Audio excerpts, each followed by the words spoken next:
Hello Team S&G and welcome to 2013. I'm excited about the prospects and the opportunities we have for this year. Now, you know, being a new year, we're going to roll out some changes and try to improve on what we did in 2012. So real quick, let me give you a real small snapshot of 2012 and tell you, or hopefully that'll let you know the direction we're going and the things that we're going to implement. So, first off, 2012 is a pretty darn good year.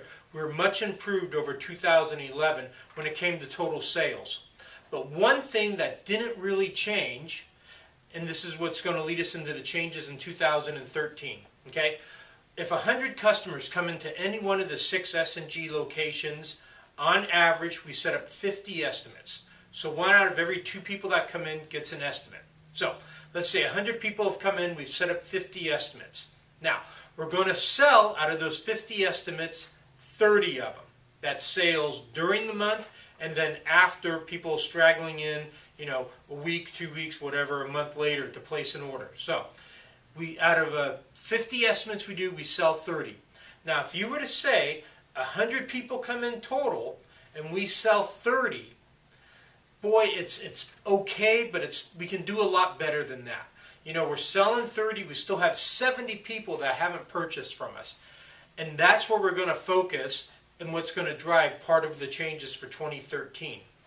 Another thing we've collected data on for 2012 is that during the month, we set up an estimate, let's say January. If you set up an estimate from January 2nd to January 31st, that 50% of the estimates we set up, the people buy.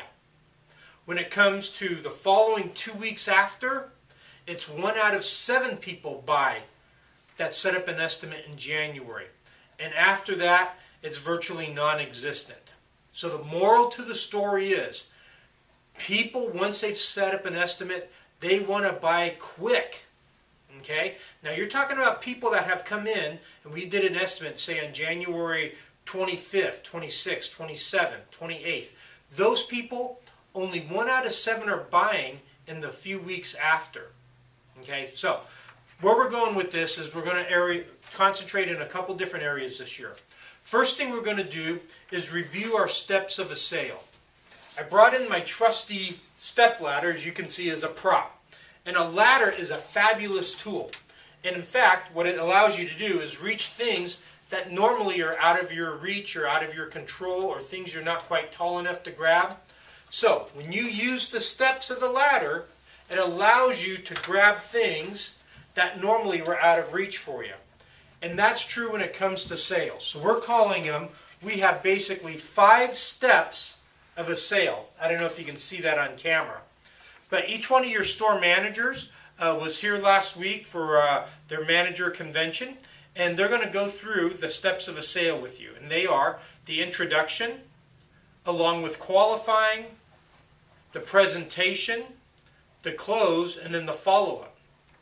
This is going to be some trainings that they're going to start doing here shortly to make sure that your introduction, the qualifying, that you're asking the proper qualifying questions. And by now, hopefully, you know all 19 somewhat in order and can rattle them off. It's really important that you're comfortable with those.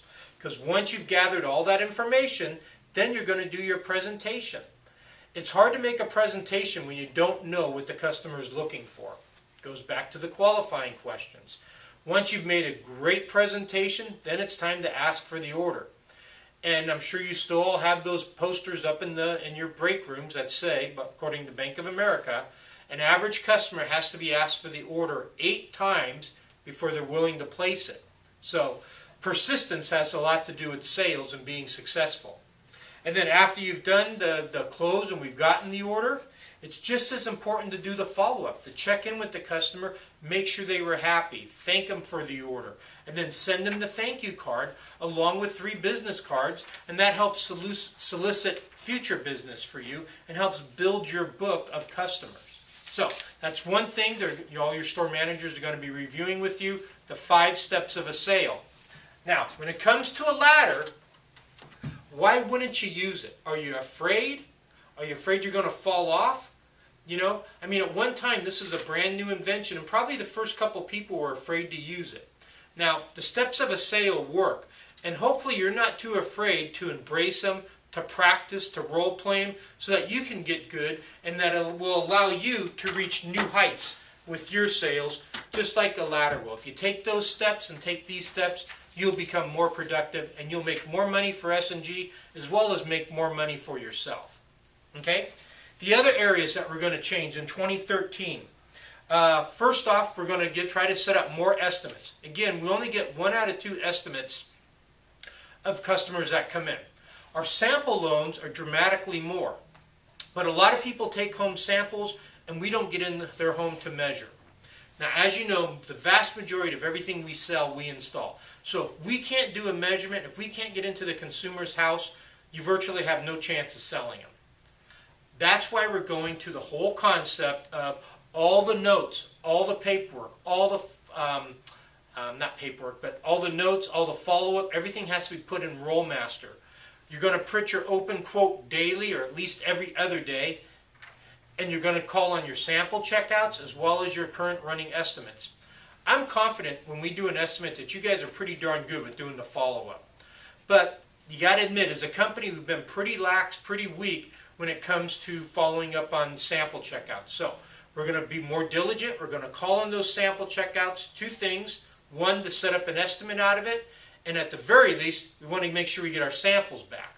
Okay, so that's one thing. So everything now will be in the computer so that myself, any of the store managers, you, it's much easier to track, to follow, to make sure that the calls are being made.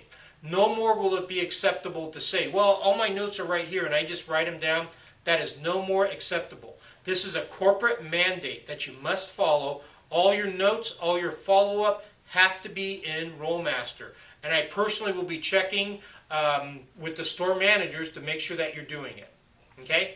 The other thing we're going to focus on after we've set up more estimates is closing in the home more. And how do you do that? The estimators have to be set up for success. We're going to ask the estimators to do not only the first step of their job, which is getting the measurements, the accuracy, building the bid and all that in the home, but then the second step of their job is closing in the home. They're going to become full-blown salespeople, and they're going to bring back deposit checks, which is going to save the salespeople time. But more importantly, it's going to allow us to close faster. Again, this is a corporate mandate. No longer is it acceptable to say, well, you know, I don't want the estimator to leave a bid because I know more about it, or I don't want the estimator to quote a price because he might blow it. That is no longer an acceptable solution or excuse or whatever you want to call it. From now on, estimators will be printing bids in the homes and asking for deposits. Okay? Again, we know the faster we close, or the sooner you present the bid and ask for the money, the better chance you have to get the sale. Okay? So far we got 3 big things happening: reviewing the sales steps, setting up more estimates by calling on your sample loans, and then the estimators closing in the house. Okay? So that's kind of a brief direction of 2013, where we're going to be going and what's going to be happening. If I were to say one thing about 2013, our mantra, last year we were going from good to great. This year we are going to be aggressive. Be aggressive. Be aggressive. And we want to improve, and we want to become just totally awesome and sell every customer their floor covering. So our walk-in traffic's great, the advertising's been good, but we need to do better in the stores to close more orders. Okay? Now I'm running out of time. Got a couple other exciting things going on. You heard the news about Costco.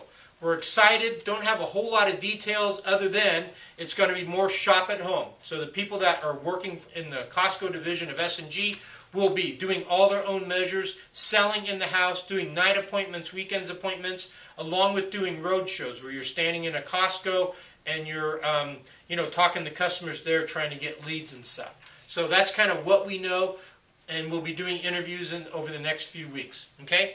What else? Something that got rolled out this week, the winter incentive bonus. And that's really cool. It's a chance for you guys all in the stores throughout the company to make a few extra dollars depending how we do. Okay? If you follow these things we're talking about, I know we're going to have a banner year, and they'll give you guys an opportunity all to make more money. Now, Obviously, the salespeople get the bonus that working out of the store they're in. When it comes to the warehouse, the estimators or the office staff, they will get a third of what the bonus is in each store because they're actually working kind of out of all three stores, if you will. So when it comes to an estimator, a warehouseman or office staff person, you will get a third of the region. So if you're in the north, that's obviously Elk Grove, Rancho Cordova, and Rockland. You get a third of whatever the bonus payout. And then in the Bay Area, Pleasanton, Santa Clara, and Almaden, again, you get a third of that. So hopefully that makes sense. If you have questions, talk to your store manager. Okay, really quick, last thing, got to recognize the top writers for the month of December. Real quick, we had Christina in the Rancho Cordova store at sales over $59,000. Gabriella in Almaden, sales over $54,000. And Gabriella was over $1 million writer for 2012. We had Dino in Elk Grove, sales over $82,000. And Dino actually wrote over $1,100,000. So big number. We had Karen in Pleasanton. Karen, congratulations. I think this is your first time of being the top writer in the Pleasanton store. And Karen's sales were over $53,000. And then we had Patrick over in Rockland. Patrick also had sales over $53,000. And then we had Natalie in Santa Clara leading the way with sales over $75,000. So all good stuff. We're excited about the direction of the company, the opportunity with Costco. Remember, be aggressive. Be aggressive. Start doing it and start chanting it. It's kind of fun once you get into it and you kind of get the rhythm down. So again, the store managers have been practicing that. And then as always, before I close and let you go, if I were to say, who does what S&G does? Nobody. Who has better warranties than S&G? Nobody. Who has better installers than S&G? Nobody. Who has a better measuring system than S&G? Nobody. Who has better products than S&G? Nobody. So what I'm trying to tell you is nobody does what we do. Sure, somebody might find things cheaper or a little bit less expensive.